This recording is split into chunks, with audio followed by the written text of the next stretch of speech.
Assalamualaikum warahmatullahi wabarakatuh. Selamat pagi, salam sejahtera bagi kita semua.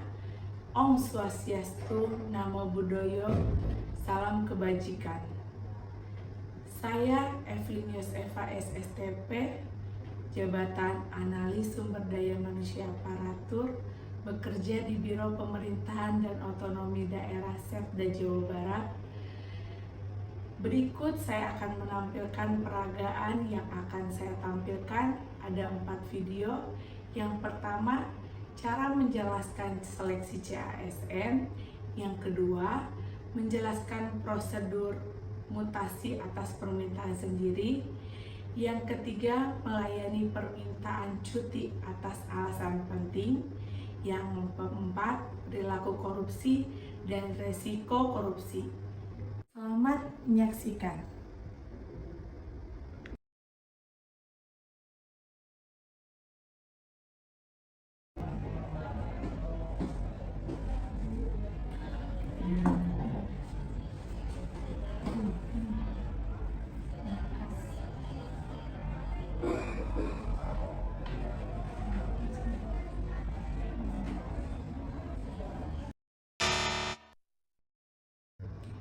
Manajemen aparatur sipil negara merupakan cara pengelolaan ASN untuk menghasilkan ASN yang berprofesionalisme, memiliki nilai dasar, bersih dari praktik korupsi, kolusi, dan nepotisme.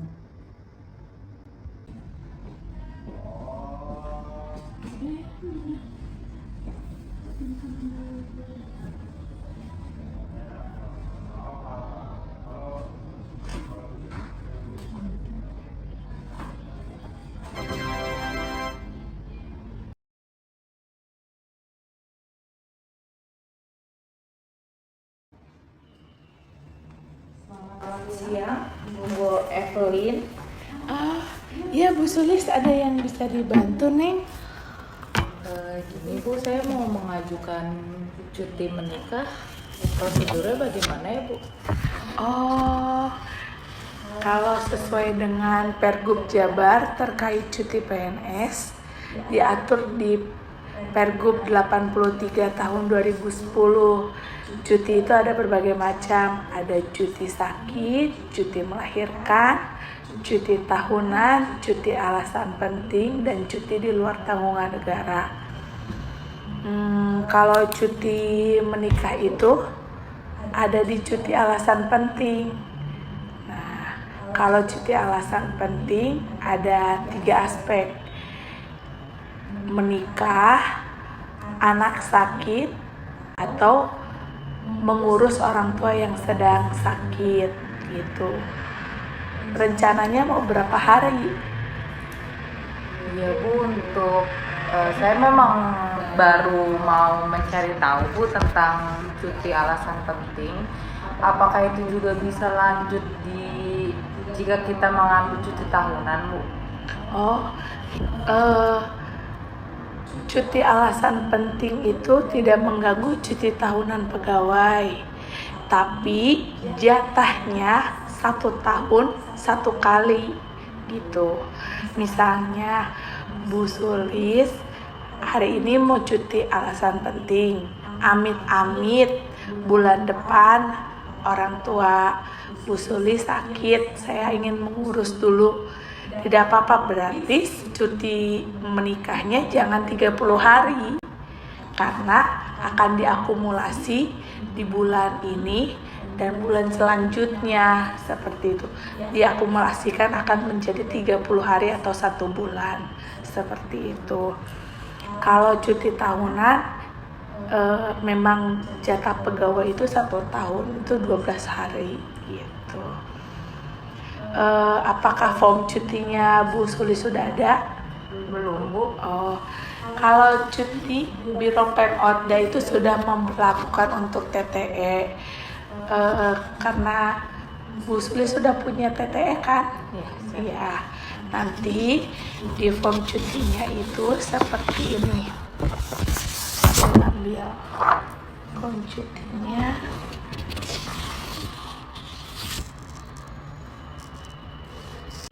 Sesuai dengan PRKBKN nomor 24 tahun 2017 tentang tata cara pemberian cuti PNS, di sini Neng Sulis harus nulis nama, jabatan, unit kerja, NIP, dan masa kerja. Nah, di sini ada macam-macam cuti yang diambil karena Neng Sulis mau melaksanakan pernikahan. Di sini checklist untuk cuti alasan penting.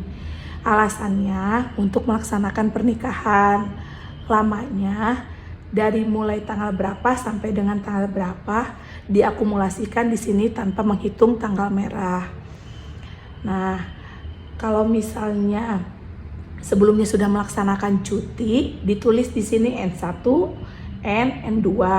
Sisanya jadi berapa? Karena Sulis belum pernah melaksanakan cuti, jadi tidak perlu diisi gitu. Alamat Sulis akan melaksanakan pernikahan di mana rencananya? Di Bekasi, Bu. Oh, nah berarti ditulis di Bekasi, nomor telepon, tanda tangan. Karena kita menggunakan format tanda tangan elektronik, jadi kita sudah tidak memperlakukan tanda tangan basah. Apakah Sulis sudah terbayang bagaimana tanda tangan elektronik? Kalau misalnya belum terbayang karena Sulis pegawai baru, di sini saya ada contohnya. Nah, nanti dibuat spesimen pribadi, atasan langsung, lalu kepala biro. Jika sudah tertete akan muncul di sini. Jika sudah selesai bisa kirim ke saya untuk diupload di Kimo Pegawai untuk melaksanakan cuti. Apakah ada yang perlu ditanyakan lagi? Saya masih ada satu hal yang saya mau tahu, Bu, terkait cuti ini. Apakah ada pengaruh dengan TPP, Bu? Oh, kalau cuti alasan penting itu tidak dipotong tunjangan penghasilan karena itu adalah hak pegawai. Yang dipotong itu adalah cuti sakit jika lebih dari 1 bulan. Itu hanya mendapatkan 50% sesuai dengan Pergub. Jadi kalau Ibu Sulis untuk cuti tahunan dan cuti alasan penting tidak dipotong tunjangan. Seperti itu kurang lebih. Gitu. Siap, Bu. Atur nuhun, Bu, atas informasinya. Iya, maka ini format cutinya jangan lupa dibawa. Iya. Mangga.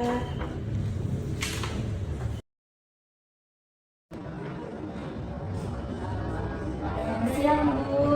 Selamat siang, Mbak Felisa. Apa kabar? Baik, Bu. Ada keperluan apa, Mbak Felisa? Ibu, saya mau konsultasi untuk izin mutasi saya keluar provinsi. Wah, kenapa? Saya rencana ingin mengikuti tugas suami, Bu. Karena saya sudah punya anak juga, ingin mendaratkan diri dengan keluarga. Oke. Kalau sesuai dengan Pergub 49 tahun 2021 tentang pelaksanaan mutasi di lingkungan Pemprov Jabar, ada beberapa yang harus kita lengkapi.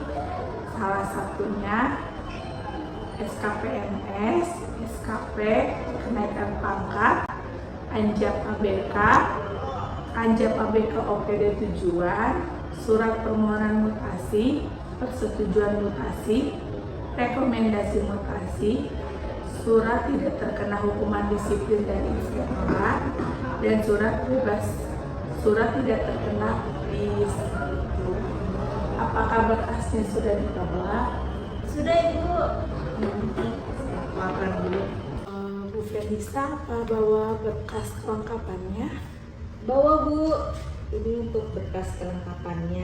Oke, kita nanti checklistin berkas yang sudah lengkap ya. Iya, Bu. SKPNS, Ya, ini SKPNS, SKP, SKP 2022-2023. betul. SK kenaikan pangkat, Sudah, Bu. Ini Anjap ABK, ini, Bu. oh dari Yang di kementerian. kementerian. Ya. Oke. Nah, kalau dari Biro PMOT-nya belum ya? Iya, ini Rencananya nanti saya printkan untuk jadi bahan tebusan Bu Iya. Feni saya. Berarti belum ya? Betul Ibu. Ini yang pengajuan pribadi Bu. Oh, oke. Terima kasih. Surat persetujuan Ini Bu. dari Bu. Oh, Iya. ini dari Kepala Biro Iya untuk betul. OPD Pak asal. Tujuan. Surat rekomendasi mutasi. Belum Ibu, masih proses. Oh, sedang proses. Oke. Surat tidak terkena hukdis Ini Ibu. dari BKD ya. Iya betul, dari BKD. Surat bebas temuan. Nah, masih dalam proses penandatanganan. Oke.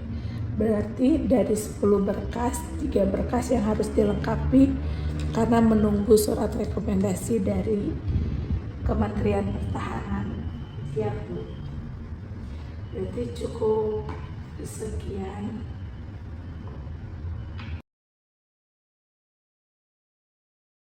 Kalau boleh tahu ini mahasiswa dari mana? Dari Politeknik STI Alan Bandung, Ibu. Untuk ada keperluan apa ya? Jadi gini Bu, saya kan setelah lulus kuliah itu saya mau ikut calon ASN. Nah, bagaimana sih Bu prosedur terkait calon ASN itu, bisa dijelasin nggak Bu? Oh, kebetulan saya pilih paparannya sedikit. Saya akan memberikan gambaran seperti apa prosedur seleksi CPNS.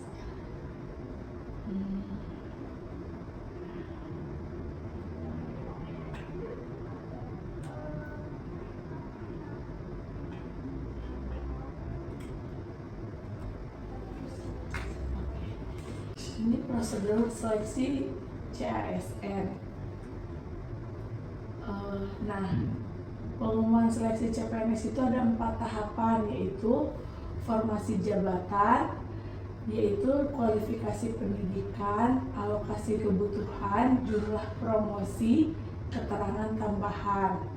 Nah, kalau kriteria pelamar itu harus warga negara Indonesia, memiliki integritas, tidak menjadi anggota partai, bersedia ditempatkan di mana saja. Nah, yang ketiga, dokumen persyaratan yaitu pas foto, KTP, surat lamaran, akte lahir, ijazah, dan transkrip nilai. Tahapan seleksi yang terakhir yaitu administrasi, kompetensi dasar, dan kompetensi bidang. Dokumen yang harus diverifikasi ada 8, yaitu dokumen yang harus di-scan, nama tidak sesuai dengan KTP, jurusan pendidikan tidak sesuai dengan formasi yang dipilih, salah mengunggah file, menggunakan materai palsu, memanipulasi berkas, surat lamaran tidak sesuai atau salah ketik nama dan tanggal lahir. Di sini tuh karena kita menggunakan materai elektronik, banyak banget para pendaftar itu menggunakan satu materai untuk semua berkas. Itu yang akan jadi temuan para panitia CASN. Nah, seleksi kemampuan dasar atau SKD adalah seleksi yang mengukur kemampuan dan karakteristik dalam diri seorang berupa pengetahuan, keterampilan, dan perilaku yang menjadi ciri-ciri seorang PNS Republik Indonesia. Yang dites TWK itu yaitu nasionalisme, bela negara, pilar negara. Sedangkan tes TIU analitis, berhitung, perbandingan kuantitatif, dan tes gambar. Sedangkan TKP yaitu pelayanan publik, profesionalisme, anti radikalisme, dan sosial budaya. Tapi TIU itu terlihat lebih mudah dibandingkan TWK dan TKP, tapi banyak penilaian yang nilainya jatuh karena TIU. Skor TIU itu 65. Ya. Itu lebih kecil tapi lebih sulit TIU. Terima kasih.